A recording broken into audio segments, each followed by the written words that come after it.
나눔가족 여러분 반갑습니다. 오늘 말씀은 바리새인들이 예수님을 시험하기 위해서 던진 이혼에 대한 질문에 대한 예수님의 대답입니다. 예수께서 거기를 떠나 유대지경과 요단강 건너편으로 가시니 무리가 다시 모여들거늘 예수께서 다시 전례대로 가르치시더니 바리새인들이 예수께 나와 그를 시험하여 묻되 사람이 아내를 버리는 것이 옳으니까. 예수님의 발걸음은 이제 예루살렘 쪽으로 방향을 정하십니다. 예수님은 베드로의 고백 이후로 장차 받으실 고난에 대해서 말씀하셨고 제자도에 대한 가르침을 주셨습니다. 이제부터 예수님은 남쪽을 향한 발걸음은 예루살렘을 향한 발걸음이요, 또한 십자가를 향해 가시는 행보를 본격적으로 시작하십니다. 그 노중에도 예수님은 가르치시는 일을 멈추시지 않죠. 그 중에 바리새인들이 나타납니다. 예수님께 남편이 아내를 버려도 되는지 질문을 던집니다.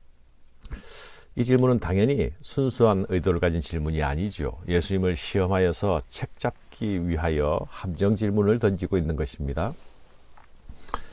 이 이혼에 대한 문제는 당대의 율법학자들의 양대 산맥을 이뤘던 두 학파, 힐렐 학파와 샴마이 학파도 서로 다른 견해를 가지고 있었습니다.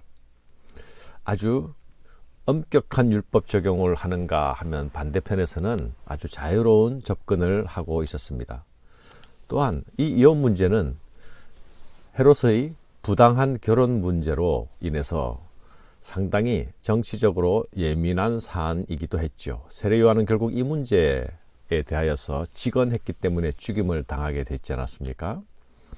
그리고 지금 이 바리새인들이 질문을 던지고 있는 이 지역, 이 공간은 헤롯이 통치하는 그 관할 지역이기도 합니다.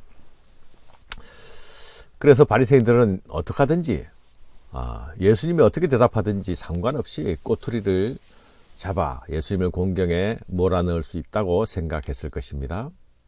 사랑하는 여러분, 세상의 많은 일들은 질문을 통해서 답을 얻을 수 있죠. 그러나 모든 질문이 다 유익한 것은 아닙니다. 냉소적이고 공격을 위한 함정 질문들은 사실 답이 필요한, 답을 얻기 위한 질문이 아니기 때문에 이미 닫힌 귀를 가지고 질문을 하고 있는 우스꽝스러운 모양인 것입니다. 질문하는 용기도 필요하지만 모든 질문에는 진정 듣기를 원하는 겸손함이 함께 있어야 함을 기억해야 하겠습니다.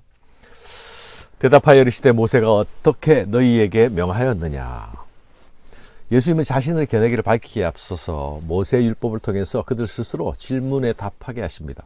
적어도 이스라엘에게 모세의 율법은 최종적인 권위가 아니었습니까? 그런데 예수님이 말씀하신 모세가 어떻게 명하였느냐는 모세 개인의 명령이 아니라 하나님의 말씀으로서의 결혼에 대한 명령은 무엇인가를 물으신 것입니다. 그런데 바리새인들은 이렇게 대답합니다. 모세는 이혼 정서를 써주어 버리기를 허락하였나이다. 바리새인들의 이 대답은 신명기 24장 1절로 4절에 근거한 것입니다. 율법이 이혼을 허락한 것으로 그들은 이해하고 있었습니다. 신명기 24장 1절의 말씀에 사람이 아내를 맞이하여 데려온 후에 그에게 수치되는 일이 있음을 발견하고 그를 기뻐하지 아니하면 이혼 정서를 써서 그의 손에 주고 그를 자기 집에 내보낼 것이요. 그 여자는 그의 집에서 나가서 다른 사람의 아내가 되려니와. 예수님께서 질문하신 어떻게 명령하였느냐에 대한 대답으로 바리새인들은 모세가 허락하였습니다로 대답하고 있습니다. 이에 대해 예수님은 말씀하십니다. 예수께서 그들에게 이르시되 너희 마음이 완악함으로 말미암아 이 명령을 기록하였거니와. 창조 때부터 사람을 남자와 여자로 지으셨으니 이러므로 사람이 부모를 떠나서 그 둘이 한 몸이 될지니라. 이러한즉 이제 둘이 하니요 한 몸이니 그러므로 하나님이 짝지어 주신 것을 사람이 나누지 못할지니라 하시더라. 예수님의 말씀의 요지는 무엇입니까? 모세가 허락한 사안은 인간의 완악한 마음 때문에 주어진 것이라는 겁니다. 여기서 완악한 마음이란 하나님의 말씀을 깨닫지 못하고 순종할 수 없는 상태를 말합니다. 모세는 설사 남자가 데려온 그 여인이 혼인 격결 사유가 있어 문제가 되어서 헤어질 때라도 그냥 내쫓아 버리면 안 된다라고 말한 것입니다. 반드시 이혼 정서를 써주어서 내보내라고 함으로써 이혼의 남용을 억제하는 것이었습니다. 이런 모세의 허용은 이혼의 정당성을 부여하는 일반적 허용이 아닙니다. 남편들의 강력한 행동으로 고통받는 아내의 인권을 보장하기 위한 최소한의 불가피한 허용입니다. 여기서 방점이 찍혀야 할 곳은 내어보낼 수 있다가 아니라 이혼 증서를 써주라입니다. 이것은 악한 남자들에 의해서 입혀지게 될 약한 여인들의 피해를 최소화하기 위한 보호 조치입니다. 쫓겨나는 여인은 이혼 증서를 가짐으로써 다시 새로운 결혼이 가능해질 수 있었기 때문이죠. 그러므로 모세의 이 명령은 불가피하게 내버려지는 그런 여인들을 보호하는 최소한의 보호장치라고 볼 수 있습니다. 그런데 바리새인들은 이 구절을 가지고 합법적 이혼이 가능한 근거로 삼았습니다. 예수님은 이 결혼과 이혼에 대한 문제를 창조의 질서로 돌아가서 말씀하십니다. 창조의 질서는 하나님이 주신 가장 큰 틀의 질서이자 총론이며 또한 기준입니다. 이에 반해서 신명기의 모세의 허락은 소위 강론에 속한 예외 규정점에 해당하는 것이라고 볼 수 있습니다.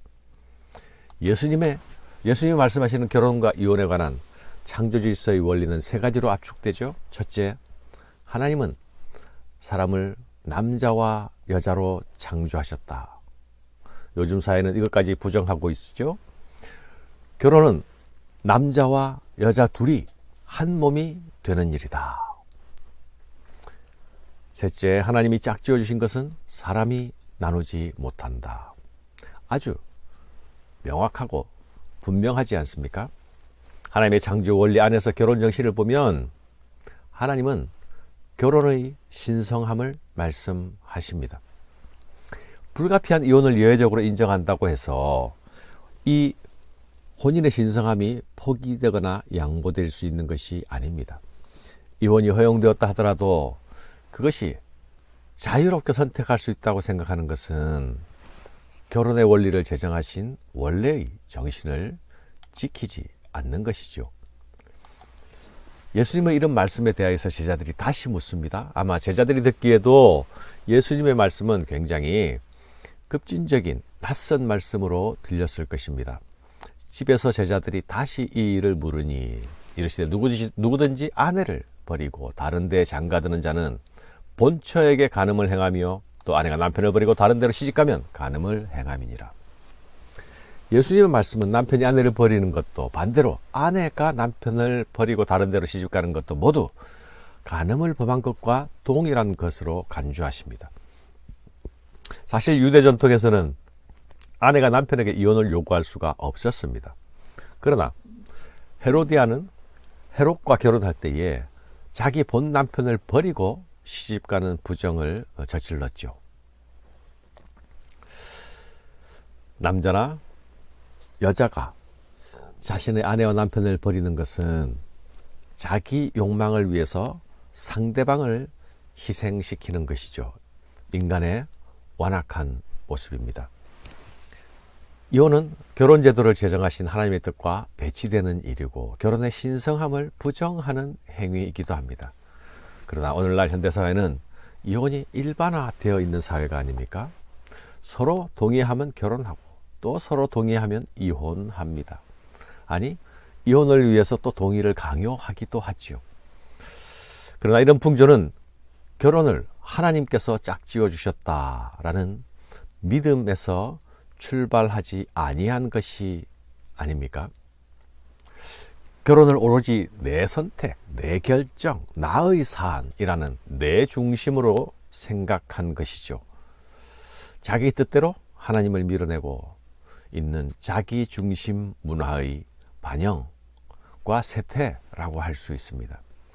사랑하는 여러분, 성도의 결혼은, 그리스도인의 결혼은 시작도 하나님 안에서, 그리고 결혼 생활의 영위도 하나님 앞에서, 그 모든 결혼의 과정들이 하나님과 함께해야 함을 다시 기억하는 아침이 되기를 바랍니다.